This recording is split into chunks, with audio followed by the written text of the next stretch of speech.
बड़ी खबर आ रही है अखाड़ा में और ये सियासत से जुड़ी है। एक बहुत बड़ा झटका जो लग रहा है कांग्रेस पार्टी को, जहां महिला मोर्चा की जो अध्यक्ष हैं कांग्रेस की, वो तृणमूल कांग्रेस के ऑफिस में दिखी हैं, सुष्मिता देव। और ये तृणमूल कांग्रेस के कोलकाता दफ्तर पहुंची हैं सुष्मिता देव। असम में टिकट वितरण और चुनाव की जो प्रक्रिया है उससे नाखुश थी। बहुत ही स्ट्रॉन्ग नेता हैं, युवा नेता हैं और कांग्रेस का बड़े सही ढंग से उन्होंने और स्ट्रॉन्ग तरीके से कांग्रेस को रिप्रेजेंट भी किया है। कई सारे टेलीविजन डिबेट्स में भी आती थी, टीवी डिबेट्स में भी आती थी सुष्मिता देव। फिलहाल उन्होंने, खबर यह है कि आज सुबह कांग्रेस पार्टी से अपना इस्तीफा दे दिया, कि सदस्यता से अपना इस्तीफा दिया और फिर अब जो है वो तृणमूल कांग्रेस के दफ्तर कोलकाता में पहुंची हैं। कपिल सिब्बल ने इसको ट्वीट कर इस पर इशारा किया था। डेरेक ओब्रायन के तृणमूल कांग्रेस के जो राज्यसभा के एमपी हैं वो भी वहां पहुंचे हैं। बताया जा रहा है कि इनको आज तृणमूल कांग्रेस में शामिल कर दिया जाएगा।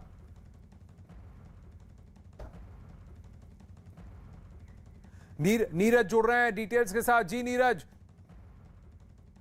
आनंद, देखिए अब तो ये लगभग तय हो गया है कि वो तृणमूल कांग्रेस में शामिल होंगे अभिषेक बनर्जी से जब मुलाकात कर रही हैं। और एक और चीज तय हो गई है आनंद इस पूरे मामले में कि तृणमूल कांग्रेस अपना विस्तार चाहती है। त्रिपुरा की लड़ाई अभी से उन्होंने शुरू कर दी है, विधानसभा चुनाव की अभी काफी वक्त बाकी है। और असम में क्योंकि बांग्ला समुदाय के बहुत लोग वहां रहते हैं, तो इसलिए नजर पार्टी की इस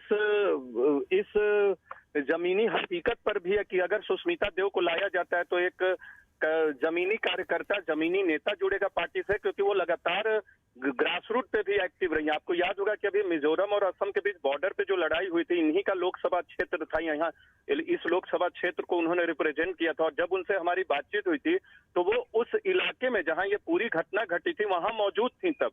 तो कांग्रेस के लिए तो बहुत बड़ा झटका है कि आपके फ्रंटल ऑर्गेनाइजेशन का अगर कोई अध्यक्ष आपकी पार्टी छोड़ के चला जाता है, दूसरी पार्टी में जाने की कोशिश करता है, तो कांग्रेस के लिए तो बहुत बड़ा झटका। और नीरज, एक फायर ब्रांड नेता भी हैं सुष्मिता देव और युवा नेता भी हैं, युवा चेहरा भी हैं। और ये बहुत लंबी लाइन अब लग रही है जहां कांग्रेस में के जो युवा चेहरे हैं वो धीरे धीरे पार्टी से पलायन कर रहे हैं। और दूसरी बात, तृणमूल कांग्रेस और कांग्रेस पार्टी के बीच में भी राष्ट्रीय स्तर पर एक विपक्ष की जो का नेतृत्व करने की एक लड़ाई चल रही है कि कौन उसकी अगुवाई करेगा। और कहीं ना कहीं तृणमूल कांग्रेस अब इशारा कर रहा है कि कांग्रेस के दिन खत्म, अब तृणमूल के दिन शुरू हैं।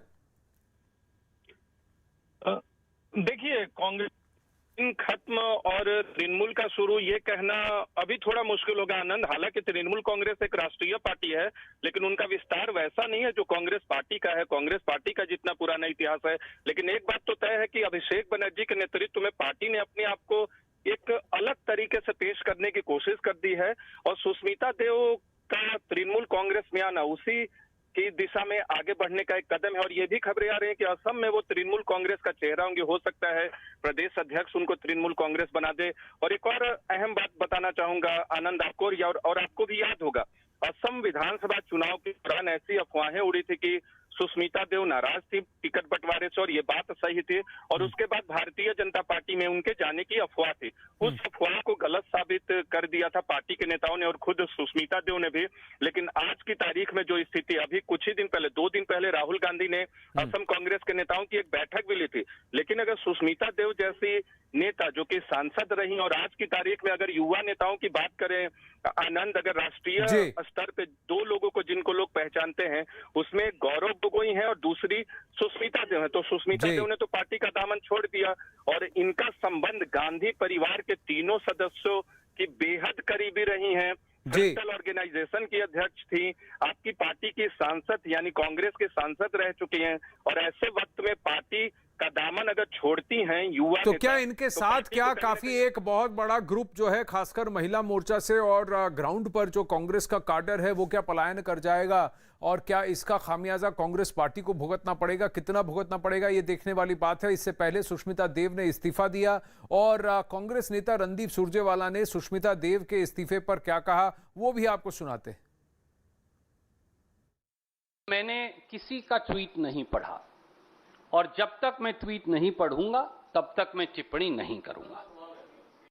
सुष्मिता देव के इस्तीफे पर कांग्रेस नेता कपिल सिब्बल ने ट्वीट किया कि सुष्मिता देव ने हमारी पार्टी की प्राथमिक सदस्यता से इस्तीफा दे दिया है। युवा नेता कांग्रेस छोड़कर जाते हैं और आरोप हम पुराने नेताओं पर लगता रहता है।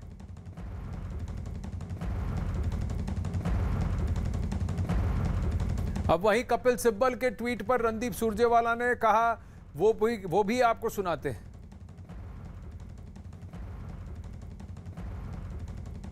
मैंने किसी का ट्वीट नहीं पढ़ा और जब तक मैं ट्वीट नहीं पढ़ूंगा तब तक मैं टिप्पणी नहीं करूंगा। और इस मुद्दे पर कई सारी प्रतिक्रिया आई हैं। मुद्दे पर संदीप दीक्षित भी बोले हैं, कई लोग बोले हैं, लेकिन सबसे बड़ा झटका कांग्रेस पार्टी को होगा, क्योंकि महिला मोर्चा की अध्यक्ष थी, असम का एक बहुत बड़ा चेहरा है सुष्मिता देव, और अब पलायन कर रही हैं, छोड़ के जा रही हैं पार्टी, तृणमूल कांग्रेस ज्वाइन कर रही हैं। संदीप दीक्षित ने क्या कहा, आइए सुनाते हैं। कपिल सिब्बल ने कहा कि देखिए युवा छोड़ के जा रहे हैं, निशाना उनका राहुल गांधी की तरफ था और सवाल उठाए जाते हैं पुराने नेताओं पर। नहीं देखिए, उस हिसाब से तो बाजी है उनका सवाल, लेकिन बात वो नहीं है। बात ये नहीं है कि कौन छोड़ के जा रहा है, कौन नहीं छोड़ के जा रहा है। बात यह कि लोग छोड़ के जा रहे हैं, वो किस वर्ग से हैं, किस उम्र से हैं, इसमें फर्क नहीं पड़ता है। और देखिए, स्वाभाविक है, जिसकी 30 उम्र है वो अगले 40 साल का निर्णय ले रहा है, जिसकी 70 उम्र है वो शायद उसको वो उम्र वो लेने की जरूरत नहीं। तो इसलिए एज के हिसाब से कंपेयर करना तो मेरे ख्याल से फेयर नहीं है। पर एक बात तो है कपिल सिब्बल जी की सही, और वो ये है कि जब ये 22-23 लोगों ने, और एक चीज मैं बता दूं, कोई ग्रुप नहीं है, ये 22-23 थे, मैंने भी दस्तखत किए थे, लेकिन मैं अपने आप को किसी ग्रुप का मेंबर नहीं मानता हूं, कि इन 22-23 ने जब सही सवाल खड़े किए कांग्रेस के, तो सारी कांग्रेस खड़ी हो गई उनके ऊपर सवाल खड़ा करने में। वो 23 में से मेरे ख्याल से 21-22 वहीं के वहीं हैं जहां वो फैले थे। बहुत से लोगों ने, जिन्होंने हम पे सवाल खड़े किए, वो आज छोड़ के चले गए। सवाल ये है कि जो लॉयलिस्ट बनते हैं, क्या वो सच्ची में लॉयलिस्ट हैं?